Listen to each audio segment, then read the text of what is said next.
I'm Sherine Onukwuwe. Coming up next on St. Paul Forum, I'll be talking with Craig Johnson and Kizzy Downie from Model Cities. Please join us.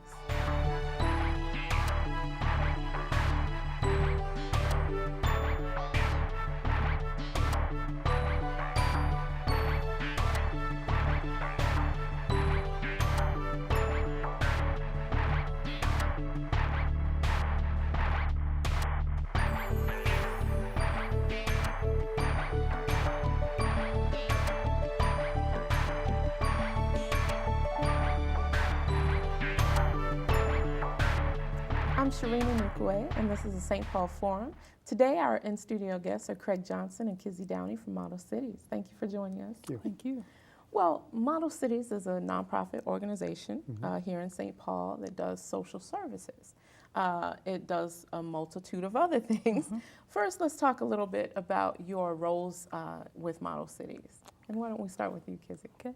Well, my title is Director of Operations, and that pretty much includes managing our facility maintenance operation, as well as kind of overseeing the leasing for some of our residential and commercial properties that we have. And then, of course, a lot of other things that fall within that, like some asset management and compliance and things like that, that we're responsible for, just based on the types of services and housing that we operate, that we manage and operate.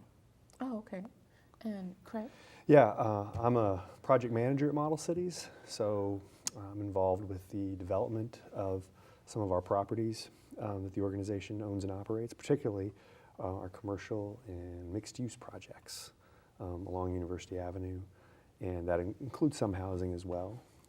But I'm just kind of, there in the pre-development and development phase as the projects are getting going, getting the design, helping to get the designs together, the financing, and the approvals and all of that. So. Okay. Well, when people think about, or at least when I think about Model Cities, I used to live down the street from the first Model Cities a while ago. And my, first familiarity with it was social services and healthcare, providing, low-income families with healthcare. How did Model Cities get into development, and how do you see, its development activity impacts community? And, why is it important for Model Cities to be doing that? But first, kind of how did it get into development? Well, as you said, it started out as a kind of a health-based service in the community in the Summit University neighborhood. But as time went on, and it expanded into other services, such as other human services, workforce development, et cetera, it just became apparent that there needed to be space as well in order to better provide some of these services. So health clinics were developed. Eventually, Model Cities got into helping the homeless population in the community as well, and that really required a supportive housing developments to be constructed as well, where services and housing could be kept under one roof. And so that really helped to better provide the services that Model Cities did to those populations. And so, I guess what we see is that in order to help provide the community with the services that are needed, it's a combination of the service itself and a living environment, and those two have to work together well. And that's what we've tried to do with some of the developments that we've done. And how do you all see that work through development impacting the community? How does the community really benefit, from these developments and revitalization, really? So how does Model Cities work and development impact the community? I think for one, it obviously provides some positive assets within the community, so that people don't have to necessarily look outside of kind of where they've grown up, or areas that are important to them in terms of their living environment. That these things can be created right in the middle of communities that don't always get the support that is needed to help them kind of thrive.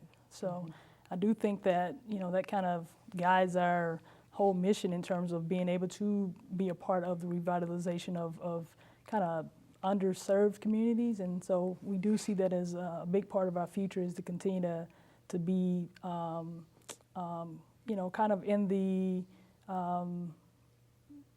the position to be able to influence the community and contribute through development. Yeah. So. Well, and I think the kind of development that Model Cities has done recognizes that there are a continuum of needs in a community. So let's take housing, for example. Model Cities has gotten involved in different types of housing development. We've gotten involved with supportive housing. We've gotten involved with rehabbing single-family housing as well. And now we're moving more into affordable workforce housing. And that really is a recognition that the community, it's not just one solution that will work for everybody, but different folks have different needs, and there needs to be some provision for that, so that people, will get the kind of living environment that's going to help them thrive. And so that's what we've tried to do over the time in which we've been engaged in housing development, and with some of the commercial development that we've done. A big way that impacts the community is to provide, businesses that people are going to, small businesses, small locally owned businesses that people are going to utilize, and and those businesses will provide services to people in the community, things they need, and it provides jobs as well. So in all these different ways, this is really how a building can help enhance the quality of people's lives who live around it. So Model Cities focus in terms of business. Model Cities focus on local businesses and not corporate large chains. Can you rent to them as well? Yeah. Well, I guess the history of Model Cities in the community has been in the work that we've done is to rent and work with locally owned businesses, and so that's worked pretty well. And hopefully it provides opportunities to local folks to realize their dreams of entrepreneurship and realize their visions to make the life that they want to make for themselves. Well, I understand you all have quite a few projects on the burner. Do you want to talk about some of those new developments or recent developments as well? Absolutely. Yeah, well, I guess one sort of significant one we have going on right now, we're calling Model Cities Redevelopment, which is composed of 2 mixed-use projects along University Avenue, both close to the future Victoria Street LRT station. So, it's with the light rail coming through, that does present change, I guess, in the community, and with this new mode of transit that's going to be going along University Avenue, and it also provides an opportunity to kind of help realize some of the development of new businesses, of new locally owned businesses that we were talking about a few minutes ago, and new quality, affordable housing opportunities. There is I guess a projection that there will be some growth in that area, but there also needs to be assurance that the housing that's going to be there, people can afford to live in, and so this projects will provide that opportunity, and will also carry on what we were talking about earlier in terms of providing locally owned businesses the opportunity to do their business in a mixed use environment. So that'll basically be ground floor commercial with housing above that. And in that sense, it's also going to promote and enhance kind of that Main Street feel, maybe that kind of streetscape that we saw, 50 to 100 years ago, more so, kind of right there along University Avenue. So. Well, this area, as I had mentioned, Victoria University is an area I grew up in, or partially. And I see that the area has greatly changed over the, I went to Philadelphia, went to school, and came back, and this was a completely different place, especially now with the light rail being built to direct it down University Avenue. How do you see these changes that Model Cities is, in fact, engineering in some way or being a big part of, in redirecting this community and preventing what you mentioned, basically regentrification, to price people out of the neighborhood who are maybe living there now or developing businesses there now. So what is, Model Cities' intricate role in that, in kind of redirecting and making sure that that doesn't happen and that people aren't kind of just priced out of the neighborhood? Well, I think that, goes to kind of what Craig was talking about earlier with the fact that we are going to have some affordable housing that will, virtually have like income limits, so that folks who want to live in the community right on the corridor will be able to do so because the prices will kind of be at a rate that, will be affordable. And then also in terms of like the businesses, again, that will hopefully bring jobs and, job creation there. So, people who maybe won't earn a whole lot, but, they'll have living wage jobs that'll be right there kind of in the neighborhood that they're living in. So, they'll have income and then hopefully be able to afford the housing and to be able to shop in the area and things like that. So they won't be really kind of watching everybody else enjoy their neighborhood. They'll be able to be a part of it. So. So what are some of the other developments as well? What was Model City's role in Frogtown Square development, and there's also the the old home building. Talk about those other projects. Yeah, well, Model Cities was involved as part of a collaborative on Frogtown Square, which was the first major, one of the first major projects that occurred along University Avenue, I guess in anticipation of the LRT coming through.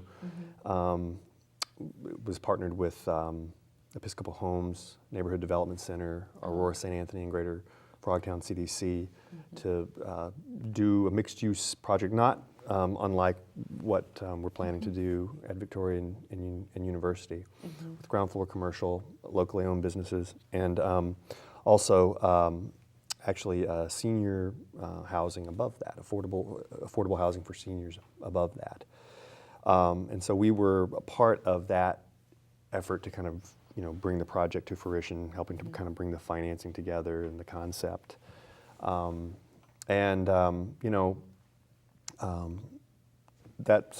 That was finished up, I think, in 2010 or 2011 or so. And with the old home site, that is the redevelopment of that old home dairy site. And that's located where? That's at Western and University, on the southeast corner of Western and University. And there will be some other organizations really doing a large part of that kind of redoing the building that's there, creating some housing there as well, and some commercial space. Model Cities will be focusing on some single-family ownership housing on the kind of the back part of that site. And again, I guess that contributes to the thing I was talking about earlier about having a continuum of housing options and a multiplicity of choices that will meet a variety of needs in the community. And I think that ultimately these various projects that are happening, the ones that we're working on, the ones that others are working on, is gonna impact the community by creating some new economic opportunities, existing and new businesses. Existing businesses will have will be enhanced. New businesses will be formed. That'll create new commercial options for people that'll enhance the quality of life. Hopefully, creating jobs and housing that's quality and affordable. And all of that together, I think, is going to increase the overall quality of life for folks in the area in a way, but on terms that they can afford that. And over time, I think that it'll create a lot of new opportunities for folks. Okay. If you're just joining us now, you're watching the St. Paul Forum, and we're talking with Kizzy Downie and Craig Johnson from Model Cities. Kizzy, talk about did you grow up in St. Paul? I didn't. Actually, I'm a native of Alabama, so I moved here about 7 years ago. But I've lived in St. Paul 6 of those 7 years. So, okay. And worked in the Frogtown, Rondo community ever since I've arrived. So. Okay. And how have you seen over those 7 years that area change? Well, definitely with the kind of light rail. I mean, when I first got here, I was kind of hearing about this project and kind of wasn't sure, how it was going to impact the community. There are a lot of folks who had different kind of mixed opinions about the neighborhood and how it would be impacted by this project. But I think kind of being, a part of it, working with Model Cities, I've had an opportunity to really see, some positive change within the community, as well as people kind of adjusting, I think, more so to, some positive impacts that the light rail will really bring to the community. And so, yeah, it definitely has been, I think, a lot of, progress. And I mean, definitely Model Cities is, I think one of many catalysts that, are working towards moving that neighborhood to meet its, full potential. So. Mm-hmm. Mm-hmm. And what about you, Craig? Are you from St. Paul? Actually, no. I also am from the South, like Kizzy, originally, but I've lived up here for a few years. Okay. So, yeah. Okay. Well, can we talk a little bit about the light rail in particular? Okay. What Kizzy kind of brought up is that there were some concerns about, challenges. Yeah. That people maybe were traumatized from, Rondo. Right. Fiasco. So kind of talk about what the new ideas are, Right. around. Well, I think that the concerns that have been brought up about the light rail are well founded in that history because, with the construction of the interstate back in the 50s and early 60s, there was a lot of impact in Rondo, a lot of destruction, and displacement. Families, yeah, exactly. And that's it's. I mean, people remember that, and naturally, there's going to be some concern about when you get a big new infrastructure project coming in. But I think that with the light rail, there potentially are challenges, but hopefully in the long run, well, I mean, first of all, I guess it's being built in the middle of the street, along tracks that 'cause there once was actually a streetcar line there, so it's kind of being built over an infrastructure that maybe kind of is sort of in place. So hopefully that means the physical impacts will be comparatively, a little less. But I mean, but even with that, there are still, some concerns people have about what really the long-term impacts will be. And, it seems like there has been a lot of thought and planning by community groups to try to think about this holistically. And like I was saying, to ensure that there's not going to be gentrification and to ensure that, people won't be priced out of the neighborhood sort of in response to the things that happened after the light rail gets put in, that provision for, specifically developing projects with affordable housing and with locally owned businesses. That's going to help, balance those effects and actually hopefully create a situation where, you get a really positive economic impact for everybody. So. And one of the things I just wanted to add to what Craig was saying is one of the things that we at Model Cities have kind of thought about is a way to really commemorate, folks who, back during the time that, prior to displacement of those families, there were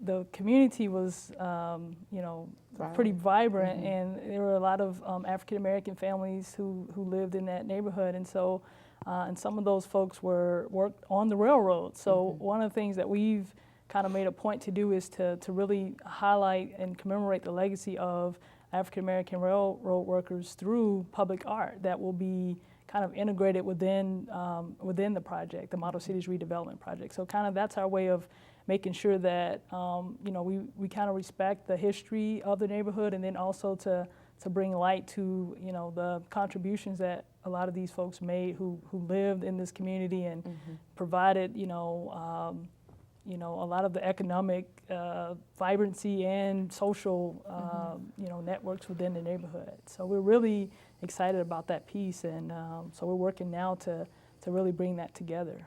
So. Right. Yeah. Many people have referred to model cities, as a revitalization, or that it started kind of to replace some of the resources that the community was missing because of economic devastation. I mean, I didn't realize at that time, doing the little research that I did, that it was over 600 homes, businesses and homes that were that made up Rondo. Exactly. And of course, someone can imagine then what the economic impact of that would be to be displaced by that. So now, one thing that I do think that is interesting though about your development projects is the innovative use of materials, solar panels, and things like that. Can you talk a little bit about those aspects of what maybe the materials in the buildings will be to be eco-friendly? Right, yeah, and we're still kind of working out some of the specifics of that. However, one of the things that we are aiming to do with this project is to incorporate some of those things that you're talking about. For example, at the Central Exchange site, which is one of the two sites there between Avon and Grotto Streets, we are planning to do green roofs to kind of help a little bit manage the stormwater in a little bit more of a sustainable way. And in addition to that, we will be including on both sites pocket parks. So those are just small kind of green spaces, at the Central Exchange site, it'll be about 1,800 square feet on the eastern edge of the site. It'll be a little bit larger at the brownstone, but that's to provide, at grade green space right there on University Avenue, kind of help soften the streetscape a little bit, provide some space where people can do some urban gardening and just, gather as residents, as a community. And that will also hopefully a little bit more sustainably manage the stormwater as well. And so we want to kind of, help further that idea of kind of greening University Avenue, which has been something that I know that community groups in the city are really interested in seeing in the future. So. Can you all talk about, when I think of the span, I grew up with Dr. Hawkins, the chief executive officer of Model Cities. And I have seen firsthand kind of the span or the vision of Dr. Hawkins. Can you all talk a bit about Beverly's visionary qualities? She never liked to tout her own, thoughts or work, but if you could talk about her a little bit and what you think, when you just think about her vision and how this has expanded. Yeah, I think that for me, if I had to kind of sum it up, is that her vision is ever expanding. I don't think there's an end point, which is I think a positive for us is that it's not about kind of completing a project and then you're done. It's more of there is a great need, and our mission is to meet those needs within the community, and so that vision it changes because it grows, I should say. And so she's definitely one that is definitely a visionary, and it kind of, I think it kind of motivates us to think more long-term and more strategically. And so yeah, I think that's kind of how we've done a lot of the work that we've done, is having that kind of leadership, from Dr. Hawkins. So. Yeah, I would definitely agree with what I thought you were going Kizzy- to say ditto. Yeah, right. Yeah. Yeah, Kizzy's right on with that. Yeah, I mean, she kind of I think it is kind of looking ahead and seeing the potential that's there. Seeing the Central Exchange site, for example. It's an empty lot right now, but she sees something that's really going to be a community asset. It's going to be there and really helping improve the quality of life for people in the community through the quality, affordable housing that's going to be there through the businesses that are going to be there. She sees that before anybody else does, and she can articulate that to folks as well. She has a unique gift in being able to not only share that vision but helping people understand it. And she helps us as a staff understand it. She helps others, and that's critical to helping realize the vision of these projects. So. Have you all, I know you don't, necessarily do, direct service, with people, with clients of model cities, but are you aware of any success stories, of how someone has been impacted directly by maybe affordable housing, some branch or arm of, of the development activities that Model Cities has been involved in? Well, I think that I actually started out at Model Cities doing direct services, so I've kind of,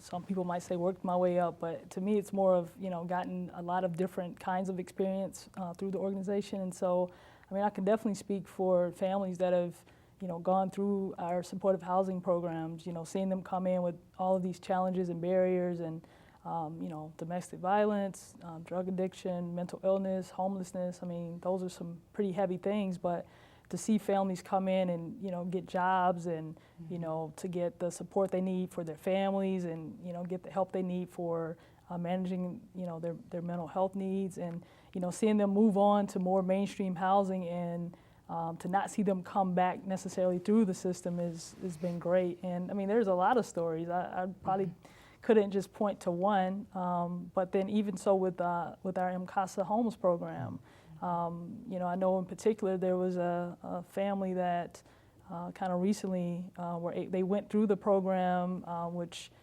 there's a couple different ways families can own a home through the process, but this family in particular started out leasing the home, and then they were able to move towards the purchase. And this was the first time that anyone in her family had ever owned a home. And so, to kind of have been a part of that was really an awesome opportunity. And I know that there are more families that maybe I don't know about or, more to come, but those are a couple of examples that I can kind of think of offhand. So. Yeah, Model Cities does great work. Can you all tell us what the website is if someone's interested in contacting and finding out about all the multitude of services that Model Cities provides? Sure, it's if you just go to www.modelcities, that's modelcities.org. Again, I'm Sherine Onukwuwe. Thank you so much for joining us here on the St. Paul Forum. You can also watch us at www.spnn.org. Until next time.